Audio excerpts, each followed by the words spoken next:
Père et du Fils et du Saint-Esprit. Amen. Je vous salue Marie, pleine de grâce. Le Seigneur est avec vous.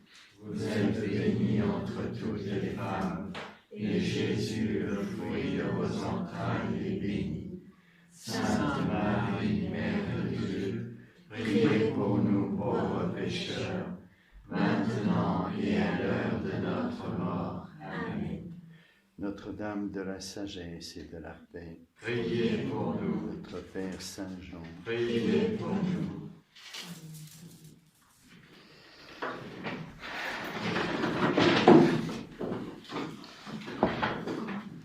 Voilà, donc ça fait quelques mois que nous ne sommes pas vus pour la théologie, et notamment la théologie du Verbe incarné. Et puis plus avant, la théologie de la rédemption, donc de la passion et de la résurrection du Seigneur. Nous n'aurons pas le temps d'aborder la passion avant la Pâque, malheureusement, mais on va quand même continuer de faire ce chemin. Alors, je vous rappelle l'intérêt qu'il y a en théologie scientifique, c'est-à-dire celle de saint Thomas d'Aquin, d'examiner l'union du Verbe avec la nature humaine dans le Christ. La première chose, c'est que, au point de vue de la vie chrétienne et au point de vue de l'analyse théologique, l'ordre n'est pas le même. Le déroulement de la vie chrétienne, on commence par prier le Christ. Et un enfant, on lui apprend Jésus, on lui apprend l'Évangile, et puis à prier Jésus. Et puis après, plus tard, il découvre la Trinité. Donc on commence par le Christ et puis on finit par le mystère de Dieu. En théologie scientifique, on fait le contraire. On commence par Dieu et on finit par le Christ. Vous voyez, l'ordre que saint Thomas utilise pour faire son analyse de théologie n'est pas un ordre catéchétique. Vous voyez, c'est pas un ordre de vie chrétienne. C'est un ordre scientifique. Qu'est-ce que ça veut dire, un ordre scientifique ? Ça veut dire un ordre où on part du plus intelligible, ce qui contient le plus de lumière, à ce qui est le plus obscur, ce qui contient un peu moins de lumière. Alors, ce qui contient le plus de lumière, c'est le mystère de Dieu, évidemment. Dieu est la lumière infinie. Donc, on commence en théologie par le mystère de Dieu. Et ce qui vient après le mystère de Dieu, la création. Donc ça, c'est la première partie de la théologie de saint Thomas d'Aquin. Ensuite, on étudie ce qui n'est pas le Christ, mais qui lui ressemble, c'est-à-dire l'image de Dieu. Et l'image de Dieu, évidemment, c'est l'homme, et c'est les anges. Donc ça, c'est la seconde partie. Et cette image de Dieu, elle est d'autant plus image de Dieu qu'elle fait ce que Dieu fait. Dieu se contemple pour l'éternité. Et plus la créature contemple Dieu, plus elle ressemble à Dieu. Plus elle est l'image de Dieu. Autrement dit, l'image de Dieu, c'est le parcours de la créature vers la contemplation, vers la béatitude. On sera parfaitement image de Dieu dans la béatitude. Alors, comme c'est un parcours, dans la seconde partie de la théologie scientifique, on regarde ce qui ressemble à Dieu, mais qui n'est pas Dieu, qui est créé, l'image de Dieu, on commence par regarder, comme on a vu ce matin en éthique, ce qui donne le sens et la signification de ce parcours. C'est-à-dire la fin, la béatitude.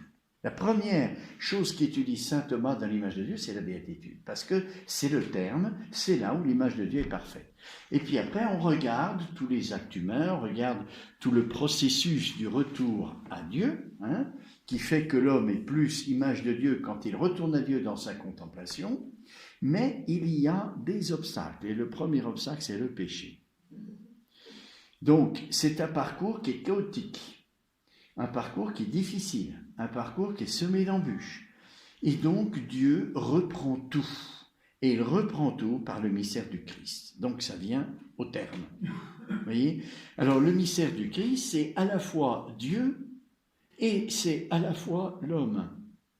Jésus, il est Dieu et homme. Donc, on a étudié déjà Dieu dans la première partie, puis on a étudié l'image de Dieu qui est l'homme, dans la dans la deuxième partie, et troisième partie, celui qui reprend tout, c'est Dieu et homme, le grand prêtre, donc le Christ. Donc, ça arrive au terme en théologie scientifique, vous voyez, parce qu'on prend le plus intelligible, puis après ce qui est moins intelligible, mais qui ressemble à l'image de Dieu, et puis après celui qui reprend tout, parce que dans le parcours de l'image de Dieu vers la ressemblance de Dieu, il y a le péché qui est une entrave, qui est un obstacle, hein, et donc Dieu reprend tout, voilà, par le mystère du Christ. Donc vous voyez, en théologie scientifique, on étudie le Christ en dernier. Alors pourquoi nous on a choisi de partir du Christ? Vous voyez, c'est pas normal, hein? Et on a et en théologie scientifique, on regarde d'abord l'incarnation, puis après la rédemption. Pourquoi on n'étudie pas tout de suite la rédemption? On étudie l'incarnation pour montrer que la rédemption est un acte libre de Jésus, un choix libre de Jésus. Hein? Donc, il faut regarder d'abord le Christ en lui-même pour montrer que dans sa nature humaine, il est parfaitement libre, et puis la rédemption qui nous sauve par un choix du Christ. Hein? Alors, pourquoi nous, on a commencé? Eh bien, tout simplement parce que la première partie, on devrait commencer par là, en théologie scientifique, c'est trop difficile. Ça présuppose alors évidemment, le Christ, ça présuppose tout aussi, tout le reste, mais on peut quand même. Vous voyez, la première partie, pour être vraiment stricte et pour être vraiment précis, ça suppose toute la philosophie, spécialement la métaphysique. Donc, comme vous n'en avez pas fait, c'est trop difficile. Alors, on peut regarder le mystère du Christ, qui présuppose pourtant tout le reste, d'une façon un peu vulgarisée, mais sans diminuer la vérité. C'est-à-dire qu'on n'entre pas dans certains détails et dans certaines profondeurs. Vous voyez, parce que c'est plus proche de nous, effectivement, et que ça nous intéresse plus. Hein. Donc, on regarde ça. L'intérêt de le regarder en théologie scientifique, c'est d'avoir un regard d'amour du Christ qui est supérieur à la théologie scientifique, hein, c'est la théologie mystique, hein, c'est vraiment le sommet de la théologie, qui soit structuré, qui soit vrai. Vous voyez, la théologie scientifique s'intéresse à la lumière, donc à la vérité. Hein. Donc, c'est nécessaire pour après faire une théologie mystique. Hein.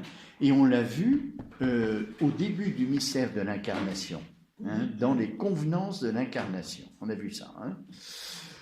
Juste une chose, une raison pour laquelle certains théologiens ne commencent pas par le mystère de Dieu, de la création et de l'image de Dieu, mais directement par le Christ, comme un ordre catéchétique, c'est parce que toute la théologie scientifique du parcours de l'image de Dieu vers la ressemblance de Dieu, c'est-à-dire cette image de Dieu qui se développe en nous.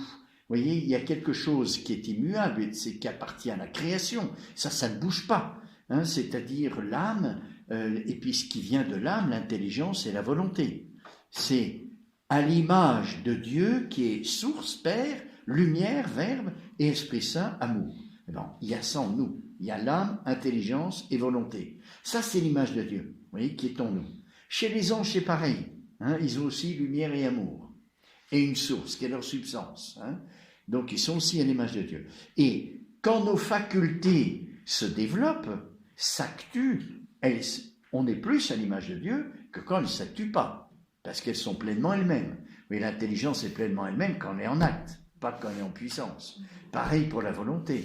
Donc, l'image de Dieu, il y a quelque chose qui vient de la création qui est stable et qui ne bouge pas. Et ça, c'est une chose que saint Augustin a remarqué avant saint Thomas. Et puis, il y a quelque chose qui évolue, qui est dans le devenir.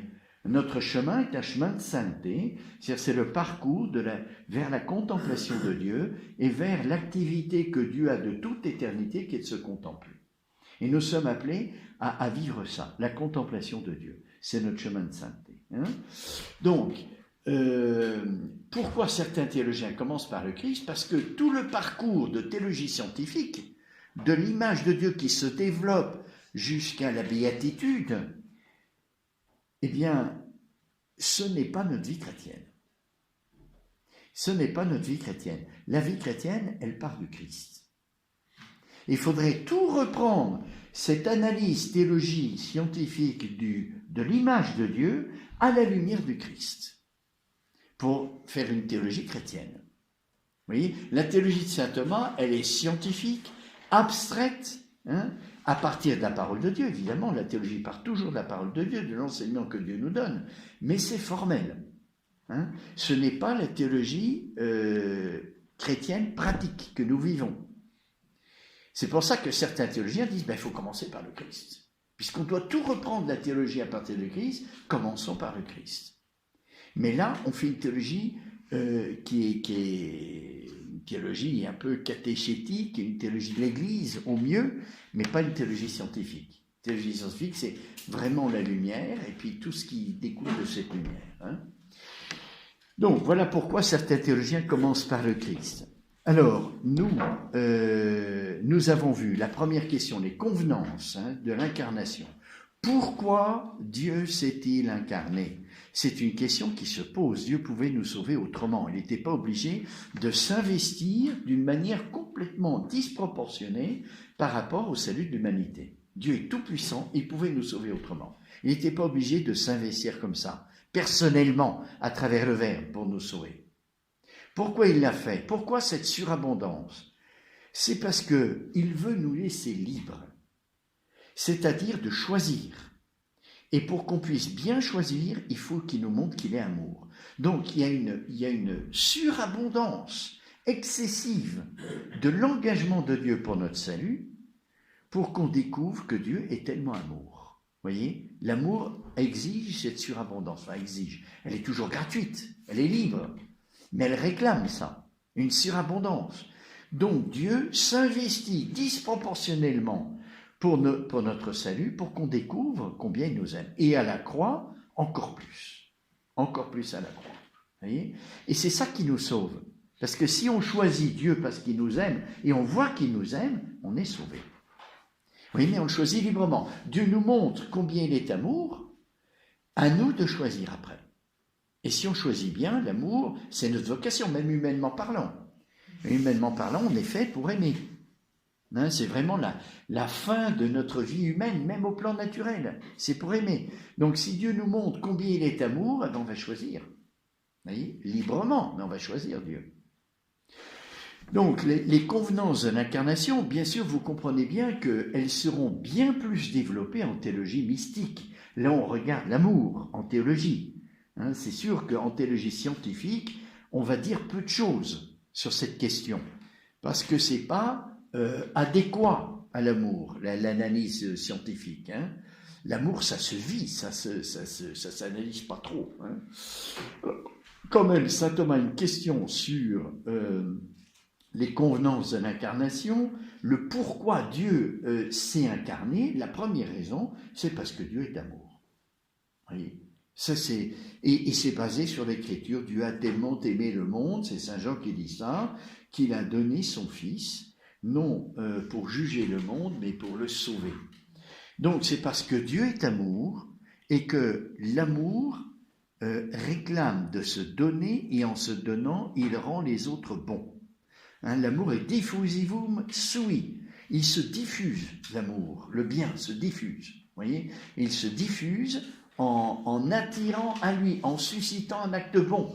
J'attire l'autre, donc je suis source dans l'autre d'un acte bon. Vous voyez, c'est comme ça que le bien se diffuse, en exerçant son attraction sur les autres.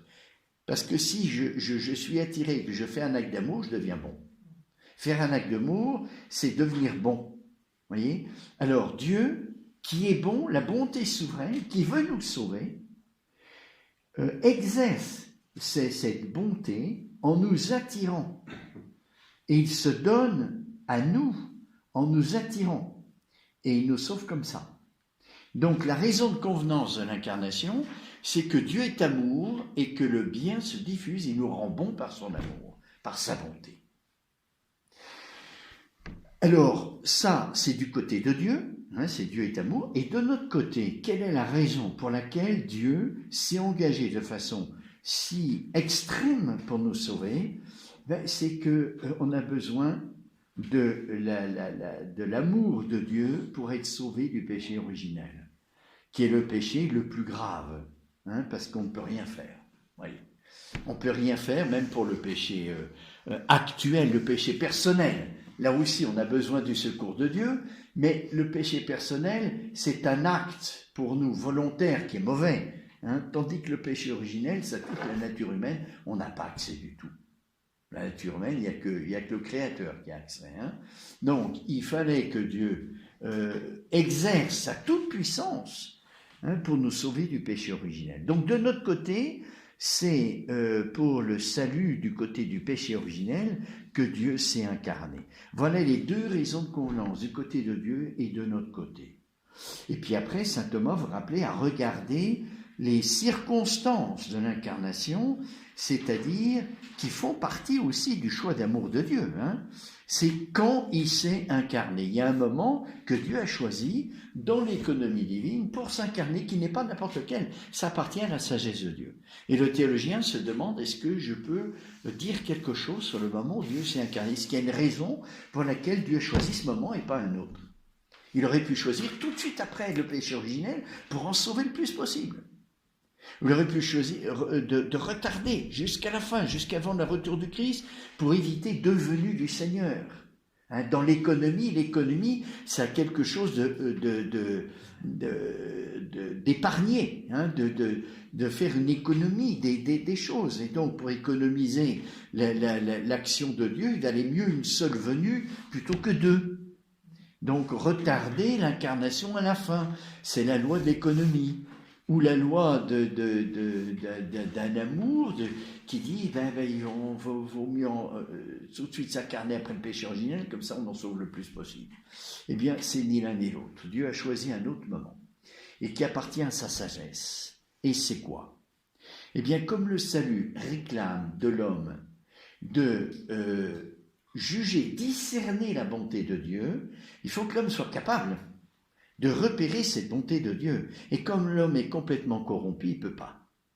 C'est impossible. Donc il faut que l'homme soit dans un état suffisamment avancé dans son discernement et suffisamment mûr pour choisir le bien. Dans l'histoire de l'humanité, il y a eu des hauts et des bas. Et saint Thomas a fait une petite économie divine du devenir humain. Il a dit après le péché originel, l'homme s'est repris, donc il y a une grande montée. Puis après, il y a eu une chute. Alors, il y a eu le déluge de Noé, et puis de nouveau une alliance avec Dieu, alors une grande montée. Puis après une chute, alors Dieu a fait alliance avec Abraham, une grande montée. Puis après une chute, alors Dieu a donné la loi, une grande montée, l'homme s'est repris, et puis de nouveau une chute. Et c'est comme ça tout le temps. Sauf qu'à un moment donné, où Dieu a essayé, il a donné les prophètes, il a donné beaucoup de choses, et à un moment donné où l'homme se rend compte qu'il n'y arrive pas. Malgré toutes les aides de Dieu, il n'y arrive pas. Alors à ce moment-là, l'homme devient pauvre et désire quelque chose qui le sauve. C'est à ce moment-là que Dieu a choisi de s'incarner. Parce que pour que l'amour puisse être reçu, il faut être pauvre et mendiant.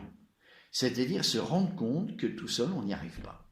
Malgré tous les moyens que Dieu nous a donnés, on n'y arrive pas. Il faut que Dieu intervienne. Voyez ? Et d'une autre manière qu'il a fait précédemment, parce qu'il est intervenu en donnant la loi, en donnant les prophètes, tout ça, mais ça n'a pas suffi. Et saint Thomas dit, et je vous l'avais fait noter parce que ça nous intéresse, le retour du Christ dans la parousie, au moment de la fin, quel est le moment que Dieu va choisir pour le retour du Christ? Il dit, eh bien, ça sera semblable à sa première venue. C'est-à-dire qu'il faut que l'humanité tombe bien bas jusqu'à ce qu'elle s'aperçoive qu'elle n'y arrivera pas. Aujourd'hui, l'homme croit qu'il va s'en tirer par l'économie, par la politique, par la science, la médecine, par tout un tas de choses, et quand il aura touché qu'il n'y arrive pas, alors à ce moment-là, Dieu intervient. Parce qu'il y aura dans le cœur de l'homme un désir que par ses propres moyens, il n'y arrive pas. Et il faut que Dieu intervienne. Et à ce moment-là, il y aura le retour du Christ. C'est très intéressant. Pour nous, aujourd'hui, on voit bien que les moyens que prennent l'homme, qui sont bons parfois, ça ne suffit pas pour le sauver. Hein, et puis, il y a d'autres moyens qui sont, au contraire, qui font couler l'humanité. Hein. Donc, voilà. Après, ces raisons de convenance, vous voyez, qui sont très détaillées, hein, où on essaye d'avoir le plus de lumière possible, c'est-à-dire les raisons pour lesquelles Dieu s'est incarné jusqu'au bout, même dans le temps. Hein. Et on pourrait se poser la question, et le lieu ? Pourquoi est-ce que Dieu a voulu s'incarner dans le peuple juif et pas dans un autre peuple ?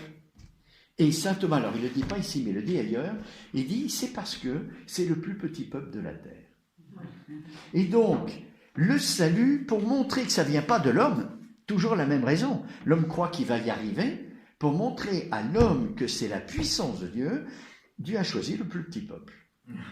Hein, et pour le salut de l'humanité tout entière. Donc, au plan humain, ce n'est pas possible que le plus petit peuple soit source du salut de l'humanité entière. Pour Dieu, rien n'est impossible.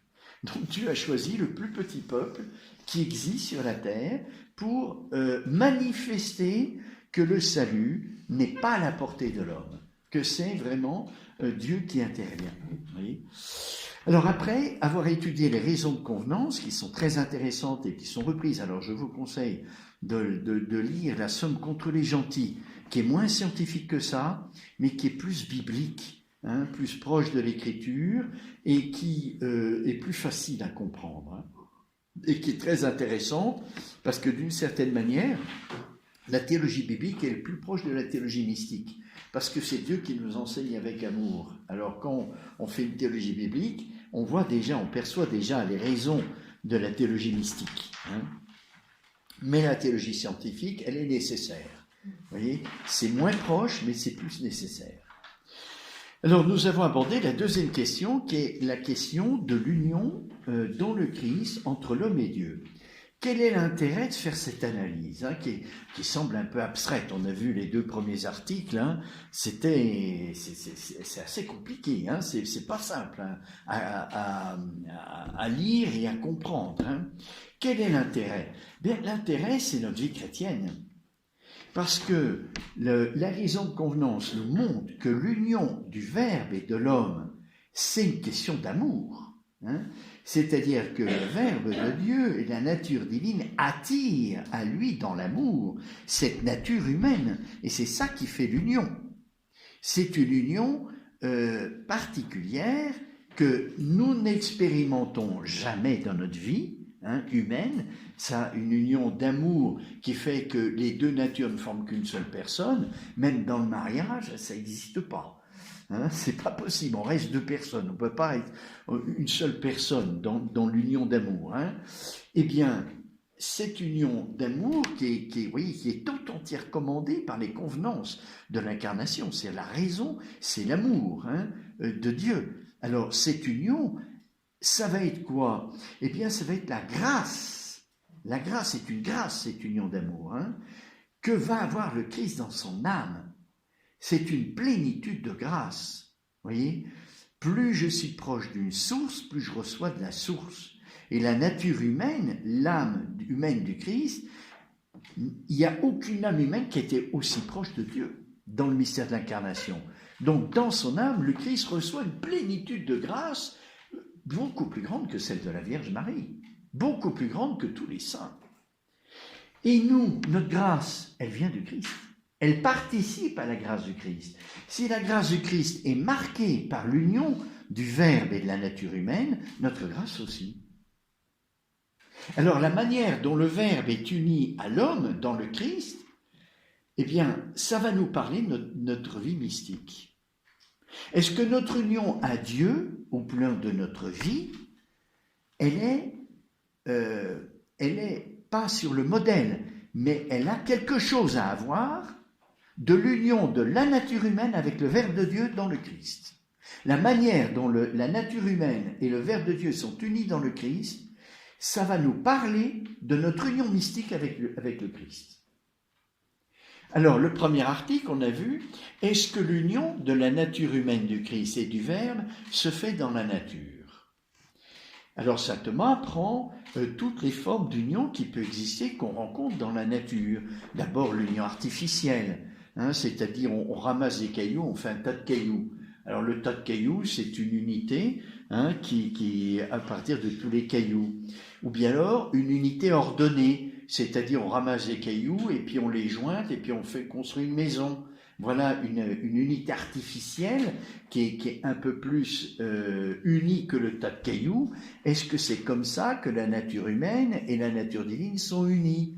Ou alors, une autre union naturelle, c'est quand on mélange deux substances qui en font une autre.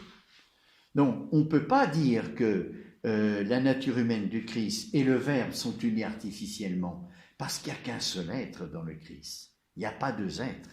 Jésus, il existe. On ne parle pas du Christ au pluriel. Vous voyez, on parle il, vous voyez, sans S. Il est un seul être. Et donc l'union ne peut pas être artificielle.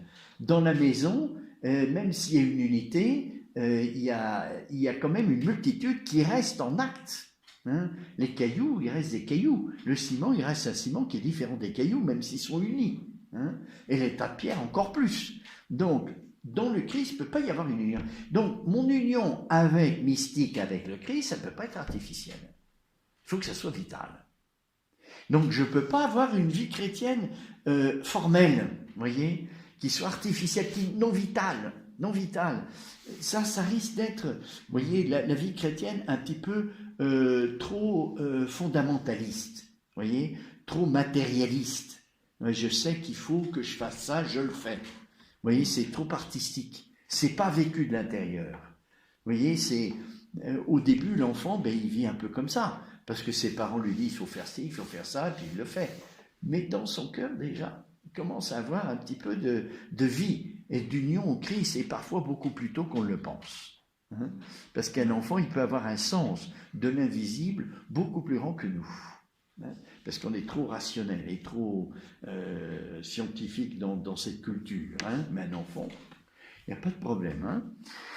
Alors, c'est pas une union artificielle, c'est pas une union naturelle. Pourquoi une union naturelle? Parce que deux substances qui se mélangent pour en faire une troisième, non. La tradition de l'Église, et ça c'est la règle de foi, ce qu'on doit croire est défini par les conciles. C'est pas la théologie qui nous dit ce qu'il faut croire. La théologie, elle essaye de comprendre qu'est-ce que l'enseignement de la parole de Dieu et des conciles nous disent. On essaye de comprendre un tout petit peu. Voilà.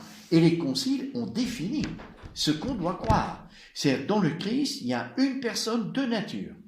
Voilà. Vous vous rappelez les conciles dont on avait parlé, œcuméniques, d'abord Éphèse et puis Chalcédoine, etc. Vous vous rappelez ça, qui avait défini petit à petit le mystère du Christ. Vrai Dieu, vrai homme, comme dit saint Irénée, dans une seule personne qui est la personne du Verbe.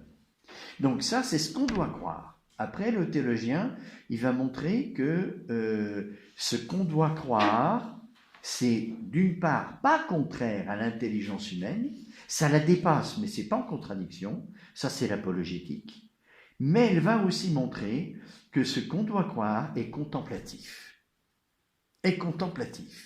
C'est-à-dire, ça fait partie de notre chemin d'image de Dieu vers la contemplation de Dieu. Alors, première question, donc, c'est pas une union naturelle, parce que le Christ, la nature humaine et la nature divine ne se mélangent pas pour former une nouvelle nature.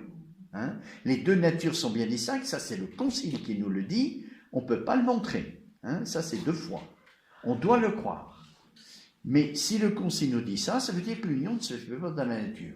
Parce que si elle se faisait dans la nature, il y aurait un mélange, puis il y aurait une nouvelle nature qui serait mi-dieu, mi-homme, on ne sait pas trop quoi. Mais voilà, c'est pas possible. C'est que mon union mystique avec le Christ n'est pas une fusion.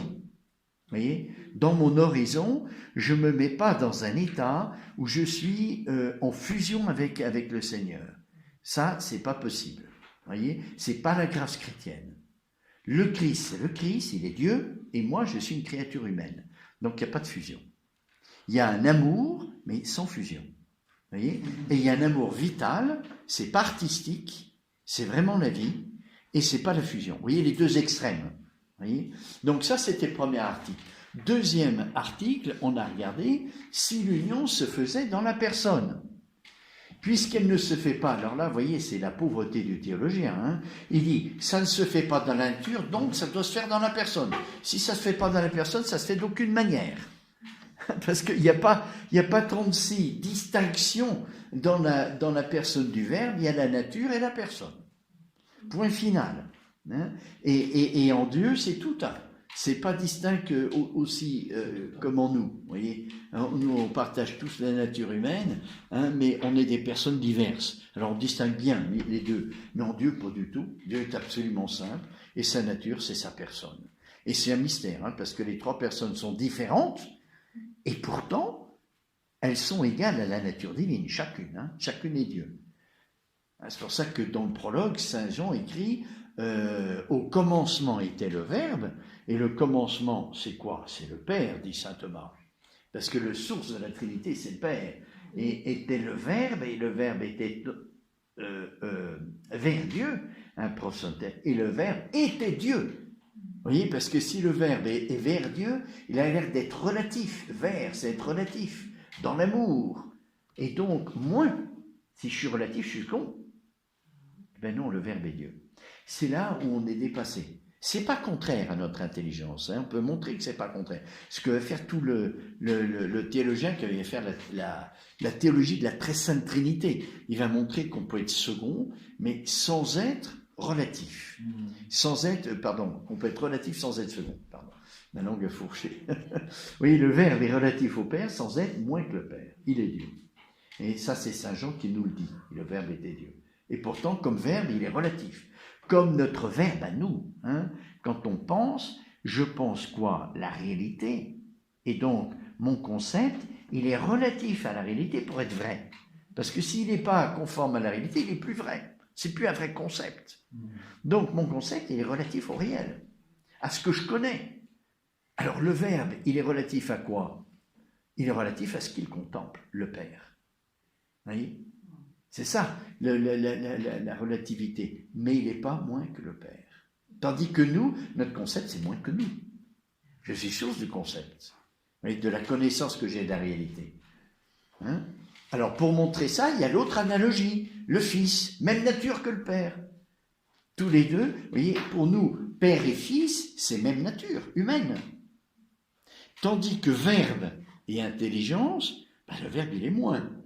Alors, pour corriger cette déficience de l'analogie du Verbe, il y a l'analogie du Fils, qui montre, non, c'est la même nature. Donc, si la source est Dieu, eh bien, ce qui vient de la source est aussi Dieu.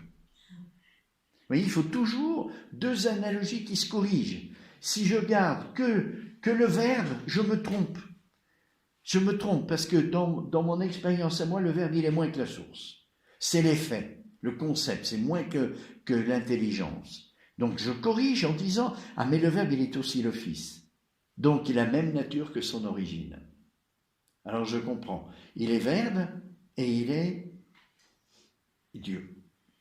Vous voyez? Et si je garde que le Fils, alors je risque de me tromper aussi. Parce que le Père et le Fils sont deux personnes distinctes, séparées. Tandis que le concept, il est uni à l'intelligence. Il n'est pas séparé de l'intelligence. C'est l'acte d'intelligence même. Vous voyez? C'est l'intelligence en acte, le concept. Hein. Alors, si je prends que le Fils, je me trompe. Parce que je fais de Dieu. Alors, je corrige en disant, le Fils est aussi Verbe.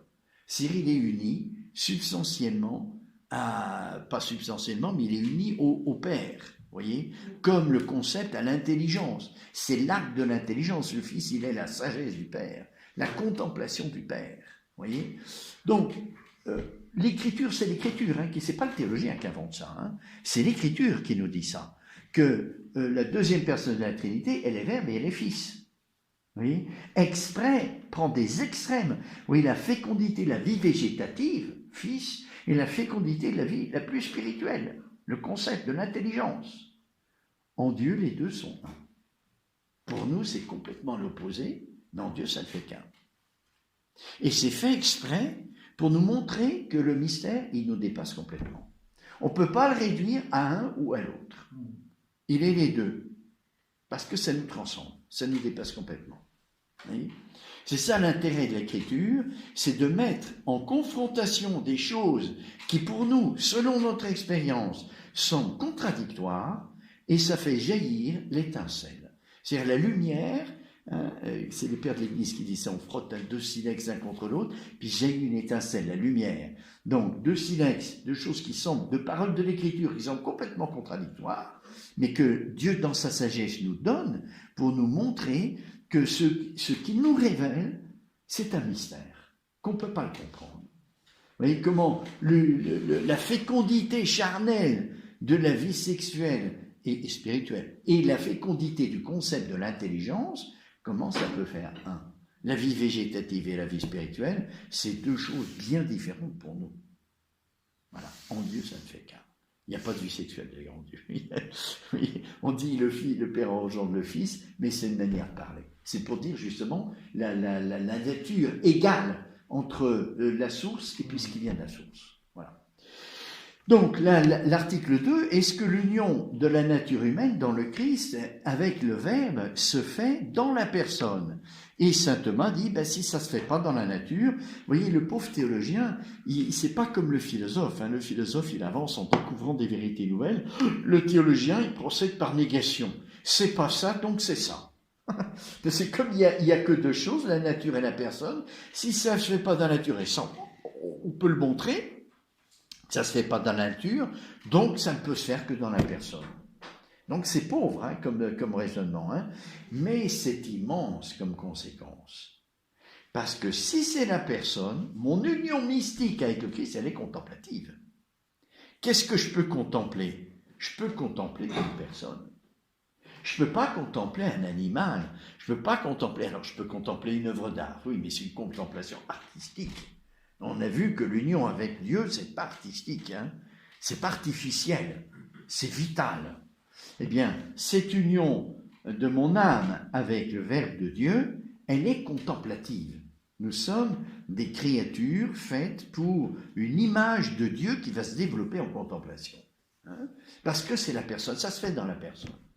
Donc ça, c'est l'article 2 qu'on avait étudié, et nous en sommes arrivés à l'article 3. Alors l'article 3, c'est quoi? L'union du Verbe incarné se fait-elle dans le suppôt ou l'hypostase? Alors c'est des termes un peu compliqués, en latin c'est supposito et pas suppositoire, supposito et hypostasis. Alors ça vient de la traduction latine des termes grecs. Vous voyez, où la traduction littérale du terme grec ne donne pas la signification qu'a le terme grec.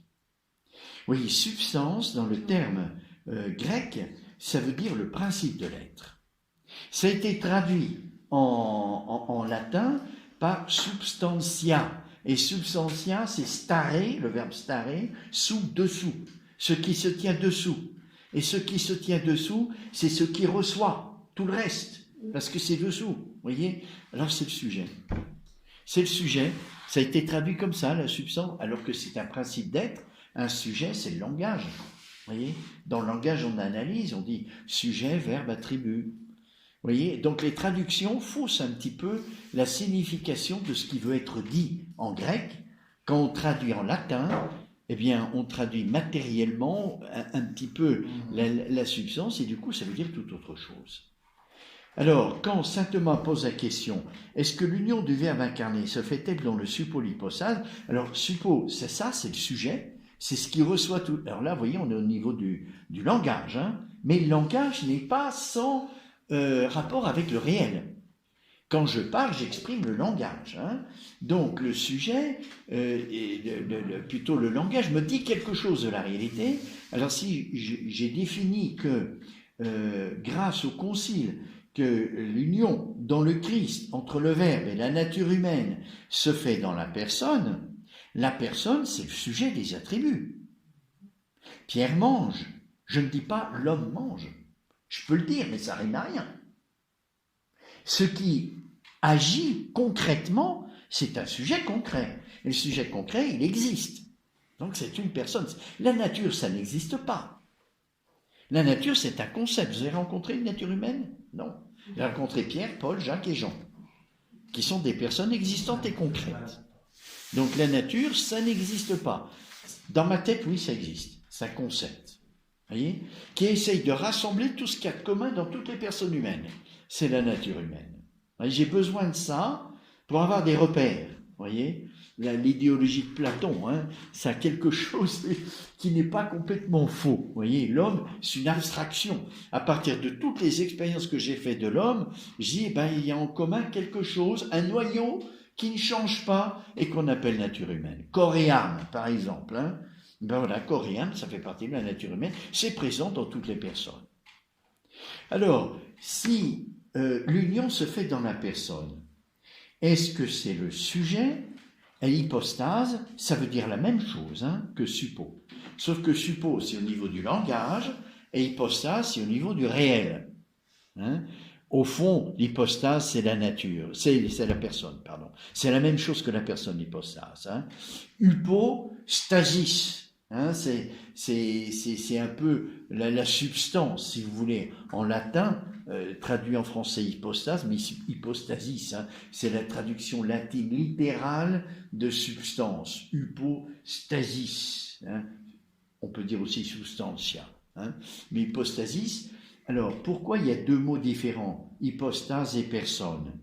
Parce que l'hypostase, c'est une abstraction complète. Là, on doit dire que saint Thomas est dépendant d'un théologien qui s'appelle Boès, malheureusement, et parce que la philosophie n'avait pas été allée jusqu'au bout. Vous voyez, Aristote a fait tout ce qu'il a pu, il a fait déjà un énorme travail, mais il n'a jamais fait une philosophie de la personne. La personne est présente dans cette philosophie, c'est sûr, mais il n'a jamais fait une métaphysique de la personne. Alors du coup, la théologie est embarrassée parce qu'elle n'a pas l'outil nécessaire pour préciser ce que c'est que la personne humaine en philosophie.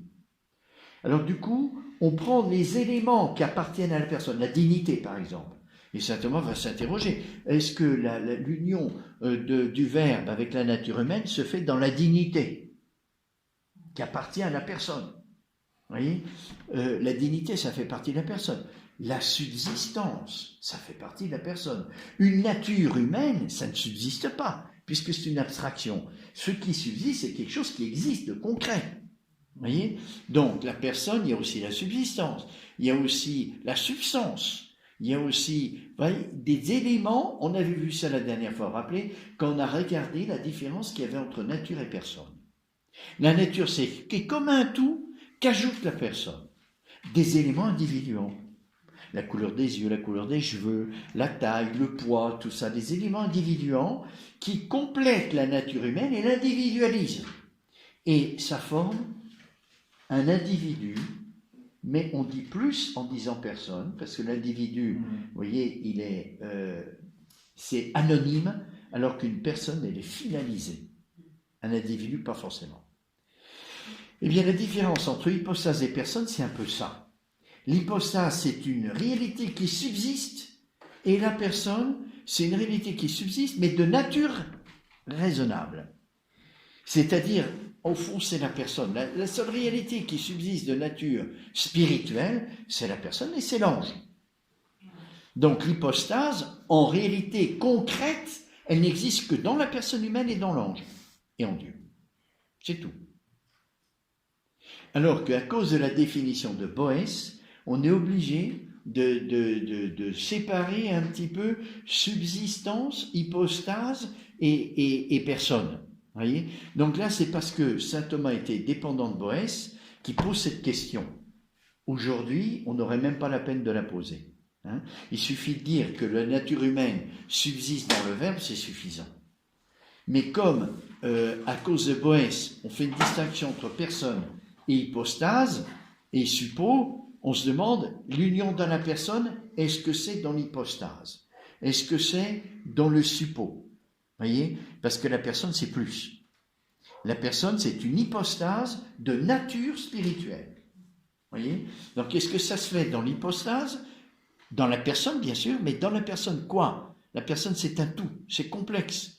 Il y a l'hypostase, il y a la nature, il y a le sujet, il y a tout ça. Alors, où se fait exactement l'union? Voyez? Et ça, c'est aussi intéressant pour notre vie mystique. On verra comment. Donc voilà le problème qui est posé. Et l'article 3, donc, est-ce que l'union se fait-elle dans le suppôt l'hypostase, qui veut dire la même chose, c'est-à-dire la réalité existante, concrète, mais qui est de nature spirituelle et qui subsiste. L'une, regardez du côté de langage, et puis l'autre du côté de la réalité existante. Première objection, vous allez voir que c'est pas si simple. Saint Augustin écrit, donc on cherche Saint Augustin pour dire une affirmation contraire à ce que disent les conciles. Parce que c'est Saint Augustin mal interprète évidemment. Saint Augustin écrit « La substance divine et la substance humaine ne constituent l'une et l'autre qu'un seul Fils de Dieu. » Il n'y a qu'un seul Fils de Dieu dans le Christ. Bon. Mais représente autre chose par rapport au Verbe et autre chose par rapport à l'homme. Mais les deux natures sont distinctes. Je ne veux pas dire que la nature humaine c'est le Verbe ou que le Verbe c'est la nature humaine. Non, c'est la nature divine et la nature humaine restent distinctes dans le Christ. Donc c'est autre chose et autre chose. Ah, si je dis autre chose et autre chose, alors il y a deux sujets. Il y a deux sujets. Il y a ce que fait le Christ, il pâtit. Le Verbe ne peut pas pâtir. Dieu ne peut pas pâtir, il est immuable. Alors autre chose et autre chose, ça veut dire qu'il y a deux sujets. S'il y a deux sujets, il y a deux hypostases. Saint Léon Pape écrit, ajoute, l'un des deux brille par le miracle, le Verbe, l'autre succombe au coup, la passion, la nature humaine. Or, ce qui est autre diffère par le suppôt, parce que on dit que le Christ a vécu la passion en tant qu'homme, pas en tant que Verbe. Le Christ fait des miracles en tant que Verbe, c'est Dieu qui fait des miracles, pas en tant qu'homme. Vous voyez ? Donc, si je distingue les deux natures, est-ce que ça ne distingue pas de sujet en lui ? Dans l'attribution. Donc, l'union du Verbe incarné ne s'est donc pas faite dans le suppôt. Il y a deux suppôts dans le Christ. Ça, c'est la tentation du théologien. De croire que parce qu'il y a deux natures humaines dans le Christ, il y a deux suppôts, il y a deux hypostases, il y a deux personnes. En fin de compte. Mais c'est faux, ça. C'est faux. C'est l'objection. C'est l'objection. Oui. Non, c'est l'objection. J'ai dit, on sert de Saint Augustin, vous voyez, pour dire le contraire de ce que dit les conciles, parce qu'on l'interprète mal, Saint Augustin. J'aurais dû insister plus que c'était une objection. Voilà, non, c'est faux, c'est complètement faux. Mais vous voyez, on sert de pères de l'Église qui sont tout à fait respectables pour mettre en lumière que c'est pas si simple que ça. Comme dans le Christ, il y a deux natures différentes, est-ce que ça ne forme pas deux sujets d'attribution ? Est-ce qu'on peut dire que Dieu est mort ? On peut dire que Dieu est mort. Dans son humanité. Il est mort en tant qu'homme, le Christ, mais Dieu. Alors, s'il n'y a qu'une seule personne, l'attribut se fait à la personne. Oui, mais comme il est Dieu en temps... Voilà. Alors, comment on va résoudre ça ? On va voir, Donc, le 7 contrat, c'est un argument d'autorité. Que dit l'autorité ? C'est la raison souveraine en théologie. L'autorité, ce que dit Dieu, il n'y a rien au-dessus. Tous les raisonnements des théologiens sont bien inférieurs. La théologie ne peut rien dire. C'est Dieu qui dit. Et les conciles, c'est-à-dire l'Église qui explicite ce que Dieu a dit et qui est infaillible dans certaines conditions. L'Église peut être infaillible. Alors, que dit l'Église ? À travers les saints, Saint Jean Damascène écrit « Nous reconnaissons notre Seigneur Jésus-Christ deux natures et une seule hypostase, c'est-à-dire une seule personne. » C'est ce qu'a dit le concile de Chalcédoine, sauf qu'il n'a pas employé le terme d'hypostase, il a dit personne, deux natures distinctes en une seule personne. Donc, un seul sujet d'attribution. Alors, je peux dire Dieu est mort. Eh bien oui, je peux le dire. C'est pas faux. Parce qu'il n'y a qu'une seule personne. Et la mort est entrée en Dieu.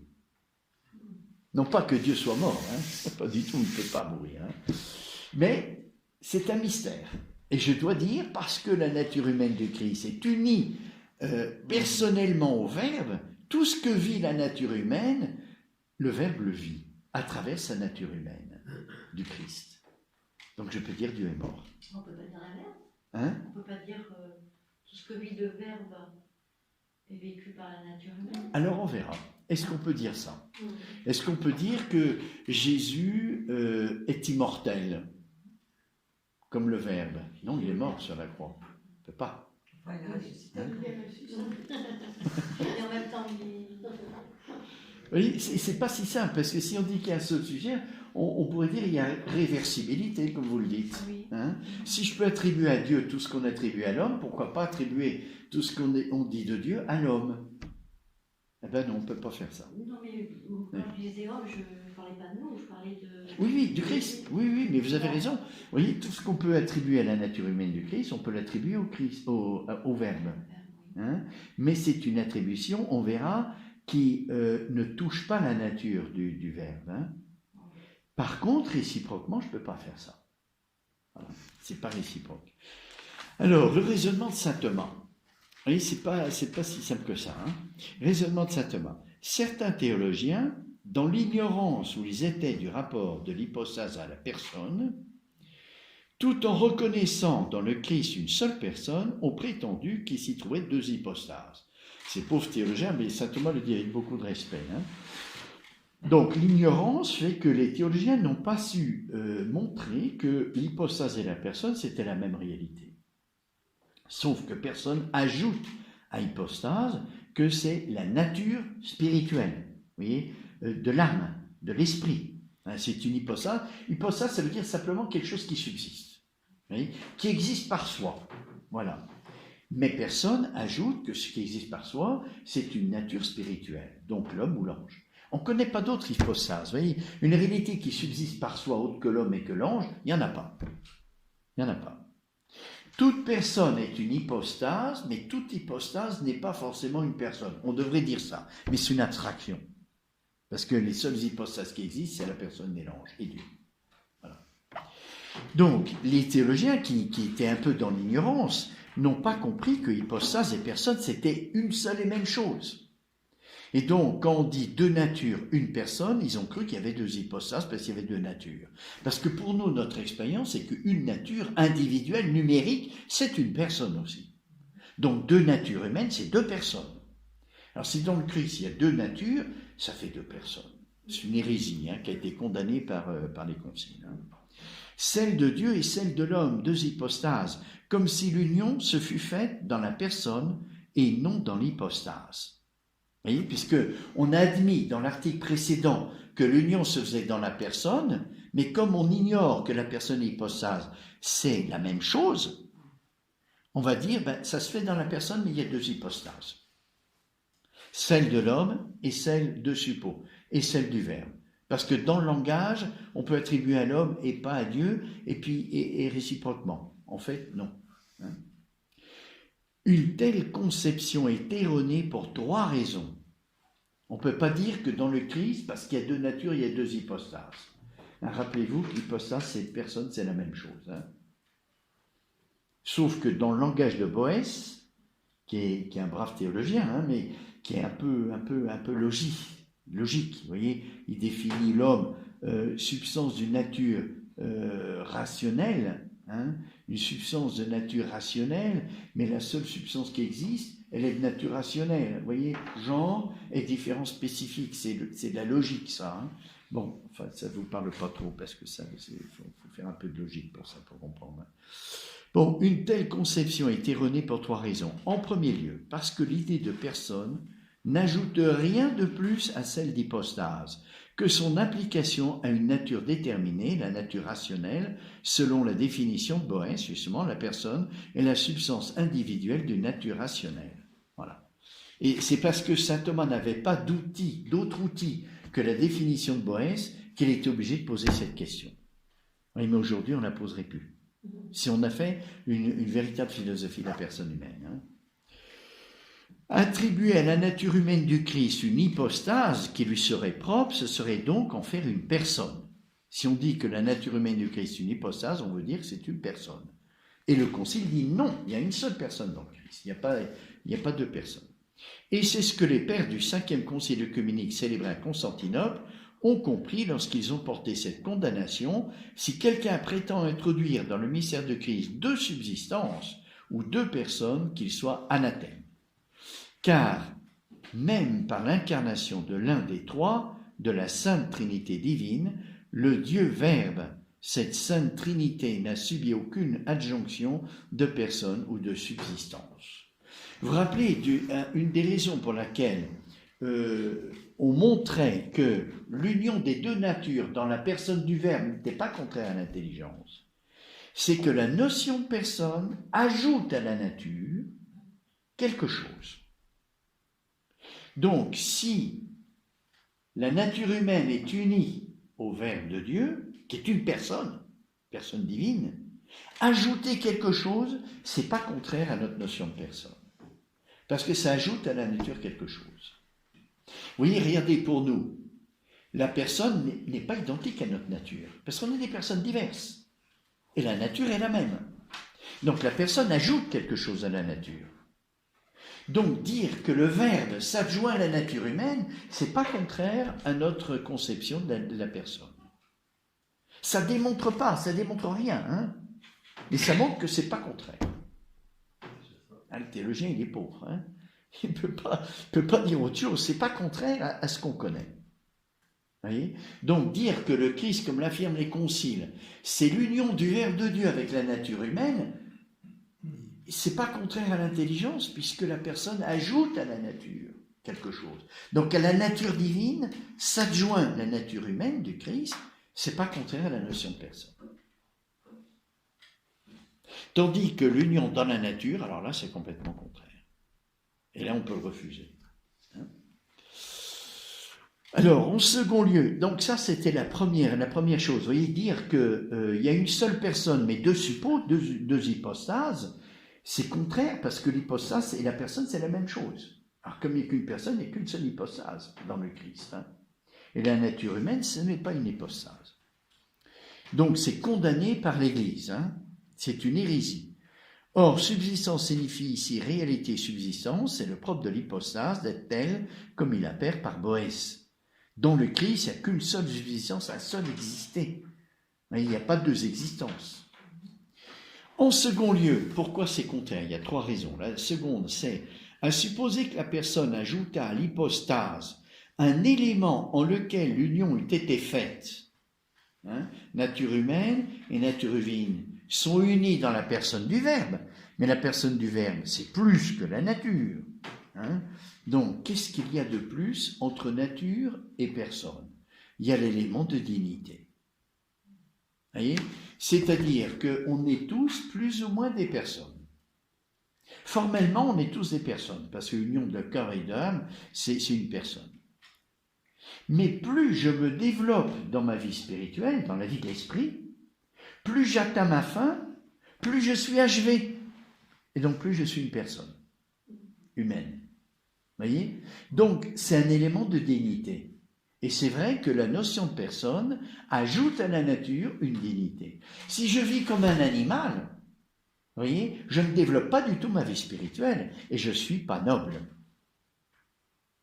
Plus je développe ma vie spirituelle, plus ma personne se développe et plus je suis noble. Ce n'est pas une noblesse sociale, hein. On a des particules, c'est pas ça. Hein, c'est la noblesse de la nature humaine qui se développe conformément à sa finalité, hein, et qui fait que je suis toujours plus une personne plus digne de quelqu'un qui atteint sa fin, qui est un contemplatif, il est plus digne de respect que celui qui vit une vie animale, évidemment. Donc, est-ce que l'union de la nature humaine avec le Verbe de Dieu, ça se fait au niveau de la dignité, puisque ça se fait dans la personne, et que la personne a une dimension de dignité. Est-ce que ça se fait dans la noblesse, dans la dignité ? Est-ce que c'est le point de l'union ? Alors, que répond saint Thomas ? Donc, supposer que la personne ajoute à l'hypostase un élément en lequel l'union eût été faite, cet élément ne pourrait être autre chose qu'un certain caractère de dignité. Et c'est en ce sens que l'on définit parfois la personne, une hypostase dont le caractère distinctif est la dignité, c'est-à-dire le développement de la vie spirituelle qui atteint sa fin. Si donc l'union s'est faite dans la personne et non dans l'hypostase, Il s'ensuit qu'il faut la concevoir comme se réalisant du point de vue de la dignité. Et c'est précisément ce que saint Cyril, approuvé par le concile d'Éphèse, condamne en ces mots. Si quelqu'un, dans le Christ, divise les hypostases après l'union, les associant par une simple association de dignité ou d'autorité ou de puissance, au lieu d'admettre entre elles une union naturelle, qu'il soit anathème. C'est-à-dire, on ne peut pas dire que la dignité de la nature humaine soit, dans le Christ, que la dignité de sa nature humaine soit naturelle, soit humaine, elle est divine. Le Christ, dans sa nature humaine, sa dignité, c'est Dieu. C'est la dignité de la personne divine. C'est pour ça qu'on peut se prosterner devant l'humanité sainte du Christ, parce qu'il a la dignité divine. Oui. Et c'est pour ça que dans mon union mystique avec Dieu, je peux m'unir au Christ homme. Lui, il ne peut pas devenir digne. Il peut pas. Il ne peut pas, comme l'homme. Oui, non. Parce que l'union hypostatique fait que dans sa nature humaine, le Christ est uni à sa femme. Donc la nature humaine a la dignité maximum. Dignité maximum qui est une dignité divine, puisqu'il voit Dieu, selon saint Thomas, on le verra, dans les sommets de son âme. Il voit Dieu. Il a la même dignité que Dieu qui se voit, qui se contemple. Alors, de façon participée, parce que sa nature humaine, elle reste créée. Voyez ?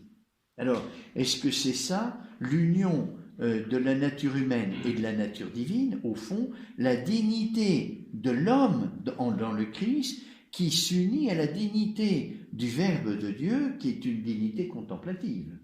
Est-ce que c'est ça? Voyez ? Eh bien, on ne peut pas dire ça. Parce que si on dit ça, on fait de la nature humaine du Christ une personne. Et c'est pas la personne, c'est vraiment le Verbe. Donc la nature humaine du Christ, dès le point de départ de sa conception, dans l'incarnation, la nature humaine du Christ, elle est déjà dans son terme. Il n'y a pas de devenir. Il n'y a pas de devenir dans le Christ, vous voyez. Il n'y a pas de devenir de la noblesse. Dès le point de départ, il atteint le sommet. Il est contemplatif. Vous voyez. Et l'union ne se fait pas là-dedans, dans la contemplation. L'union, elle se fait dans la personne du Verbe, qui fait que la conséquence, c'est que la nature humaine dans le Christ est contemplative, et parfaitement contemplative. Vous voyez ? Donc c'est une conséquence. C'est pas ce qui a été l'objet de l'union. C'est une conséquence. Oui. Mais une conséquence qui est immédiate. Dès qu'il y a l'union, il y a cette conséquence qui est tout de suite présente. Mais vous voyez, on essaye de toucher le principe, pas les conséquences. Le principe. Le principe, c'est que la nature humaine est unie au Verbe, à la personne du Verbe. Et la conséquence, c'est que la dignité de la nature humaine du Christ, c'est la dignité de Dieu. Parce que c'est la même personne. Alors,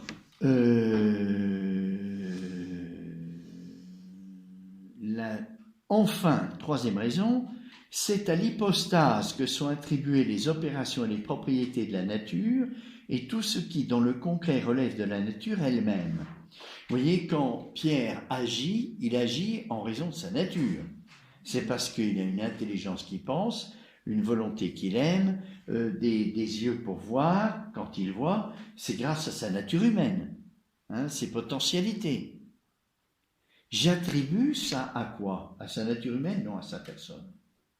Je dis Pierre voit, et Pierre c'est la personne. Je ne dis pas l'homme voit. La nature humaine de Pierre voit. Non, je dis Pierre voit. Alors on attribue tout à la personne.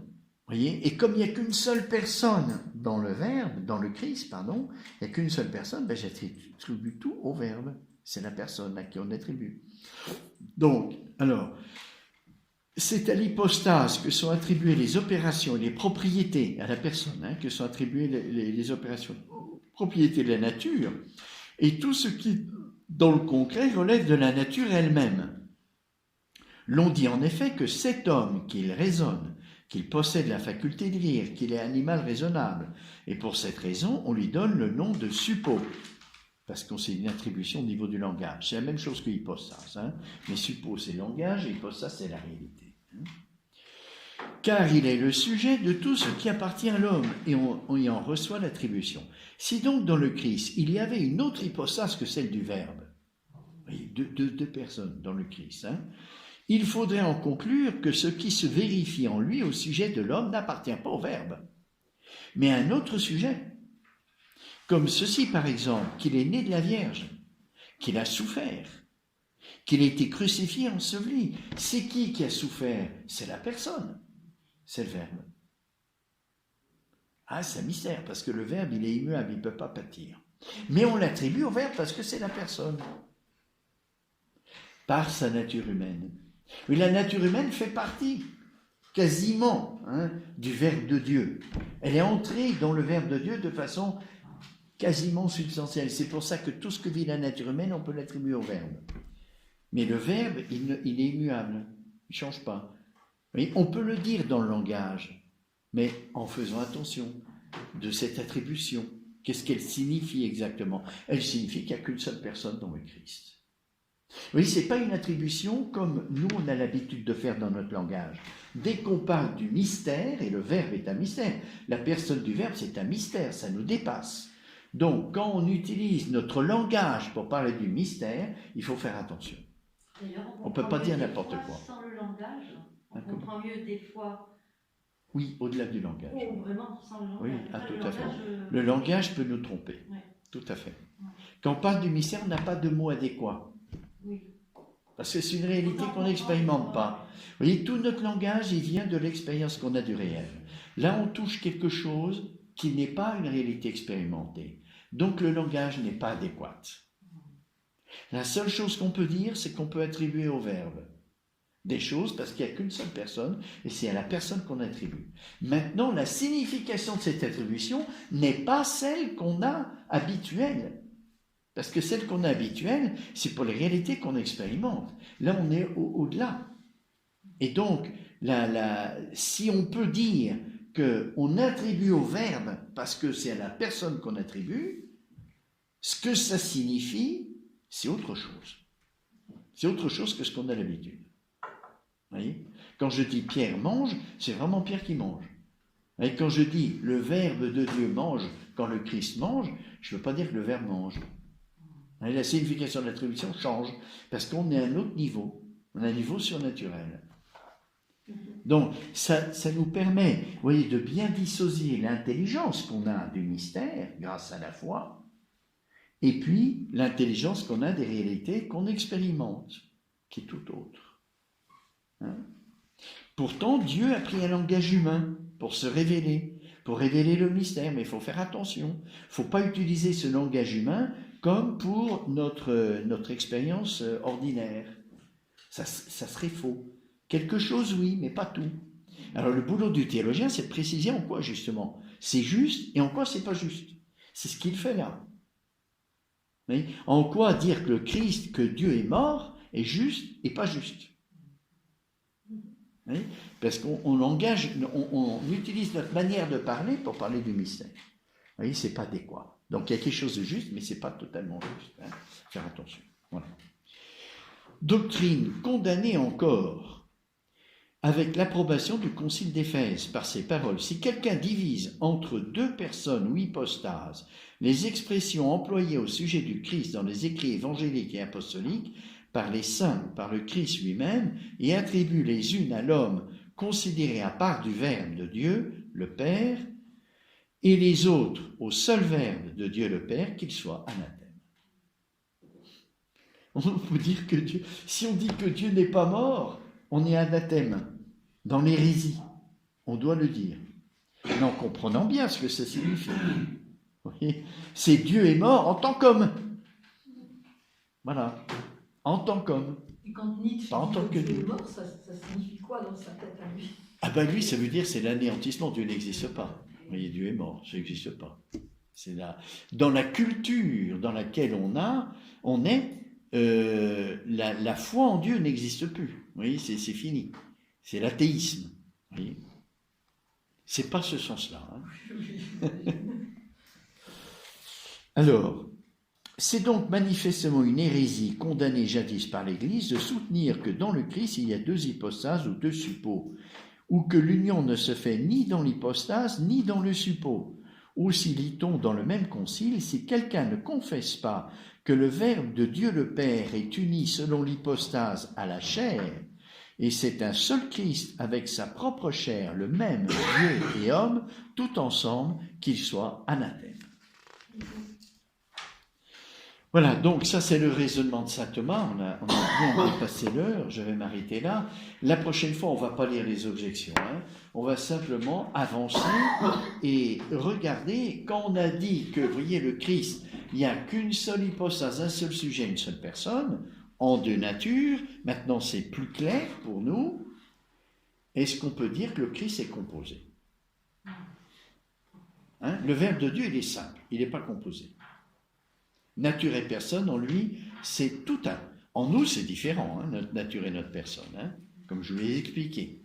Si on était tous la même personne, on serait des clones. Non, c'est différent. Dans le Christ, maintenant que les deux natures sont unies dans la même personne, est-ce que ça complexifie le mystère de Dieu? Dieu n'est plus Trinité. Non, bien sûr que non, hein, c'est évident. Bien sûr que non, hein. Mais on doit dire que le Christ est composé. On le verra la prochaine fois. Et puis après, article 5, alors, qui est plus intéressant, dans le Christ, l'âme et le corps sont-ils unis? Hein? Est-ce que l'âme et le corps dans le Christ sont unis? Est-ce que il y a d'une part l'âme qui subsiste dans le Verbe et puis le corps qui subsiste dans le Verbe? Ce qui se passe après la mort du Christ. Hein.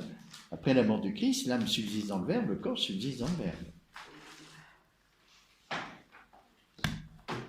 Et on verra toutes les conséquences de ça pour notre vie chrétienne. Est-ce que vous avez des questions par rapport à ça? Est-ce qu'il peut y avoir des grâces non chrétiennes? Ah non. Toutes les grâces sont chrétiennes. Vous voyez, parce que justement, la grâce est une participation au mystère du Christ. Vous voyez? Donc, il peut y avoir des grâces chez des non-chrétiens. Oui, ça peut le sache. Vous voyez, quelqu'un qui est un homme de bonne volonté, qui cherche la vérité, qui cherche à aimer dans la lumière, eh bien, il reçoit la grâce du Christ. Il est chrétien sans le savoir. Et qu'en est-il alors de l'Ancien Testament, des personnes qui n'ont pas connu le Christ? Ils ont la grâce du Christ aussi. Depuis le péché originel, vous voyez, Dieu a anticipé le mystère du Christ. Dieu n'est pas dans le temps. Donc, tous les effets de la croix sont rétroactifs à tous ceux qui ont cheminé dans la lumière et dans l'amour. Hein, les conséquences du mystère de la croix, elles sont universelles, pas seulement en extension quantitative, mais aussi dans le temps. Dans le temps. Et Marie, elle est une grâce chrétienne, elle est chrétienne. Avant la croix et avant l'existence du Christ. C'est une grâce chrétienne, on pourrait dire imparfaite, vous voyez, parce qu'elle n'est pas développée dans toutes les vérités auxquelles on croit. Vous voyez, c'est une grâce chrétienne non explicite. Vous voyez. Et Saint Jean-Baptiste? Pareil, grâce chrétienne. Ah oui, Abraham, tout le monde. Hein. Même Adam et Ève, après la chute originelle, ils ont une grâce chrétienne. Dieu a tout repris, invisiblement, et après il nous a manifesté.